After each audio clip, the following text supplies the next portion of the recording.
Sarah, j'ai besoin de toi, enfin de tes conseils. Je démarre ma recherche d'emploi, j'habite dans le 9-3, on m'a conseillé de ne pas indiquer mon adresse, t'en penses quoi? Ahmed. On le sait, quand on a un prénom maghrébin, on a moins de chances d'être embauché. Quand en plus on vient du 9-3, c'est pas facile. Je le sais parce que moi-même, avant de décrocher mon job actuel, c'était un peu galère. Il y a 2 écoles. Alors, la première école, c'est quoi ta stratégie? Très simple, tu ôtes ton adresse et pourquoi pas même ton prénom. Aujourd'hui, de plus en plus de candidats, même s'ils habitent des beaux quartiers, n'indiquent plus leur adresse postale. On le sait, aujourd'hui, notre adresse, elle est plutôt numérique. Donc quand tu candidates, tu le fais plutôt en ligne, non? Tu te dis que le plus important, c'est d'accéder à l'entretien.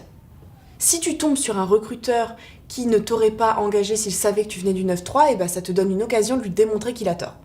Après, moi, je suis pas fan de cette stratégie.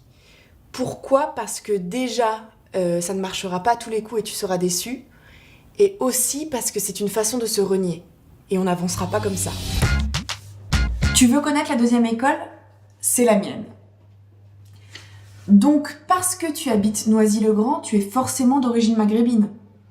D'ailleurs, t'as pas de thunes, t'as pas fait d'études. Dans ta cité, tu entends les balles siffler toute la nuit.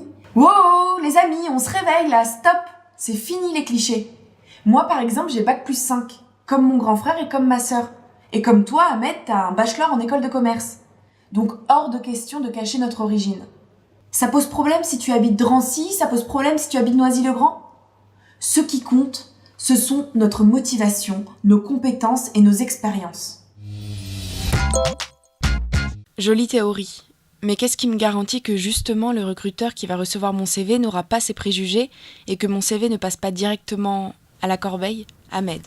Oui, donc déjà, heureusement, il y a beaucoup de candidats qui ont des prénoms comme nous et qui n'habitent pas forcément dans des beaux quartiers qui sont embauchés.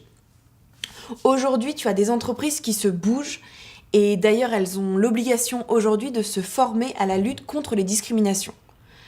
Donc, c'est vrai que écarter un CV en raison de ton origine, la consonance de ton prénom ou de ton nom, ou même du lieu où tu habites, c'est illégal.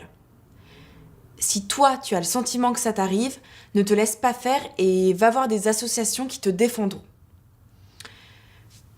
Toi aussi, tu peux discriminer les entreprises. Alors comment? En t'adressant aux entreprises engagées sur la diversité. Moi, par exemple, j'ai envoyé beaucoup de candidatures aux entreprises qui avaient signé la charte de la diversité. Et elles sont plus de 3000. Ou encore celles qui ont reçu le label diversité. Elles sont plus de 300. Donc tu peux également regarder sur le site internet des entreprises, voir si elles parlent du sujet, si elles font des actions concrètes. Alors, on ne va pas se raconter d'histoire, la discrimination existe dans les entreprises. Donc en attendant, on fait quoi? Ma théorie à moi, c'est quoi?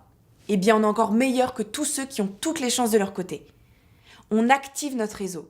Nos amis, les amis de nos amis, nos tuteurs de stage, nos profs, on se tourne vers des associations qui nous accompagnent dans notre recherche d'emploi. Ton CV doit être irréprochable, donc tu le soignes. Tu fais une jolie présentation, aucune faute d'orthographe, tu détailles toutes tes compétences, tes expériences, tes stages, archi pro le CV. Donc en conclusion, tu es fier de toi et tu assumes qui tu es.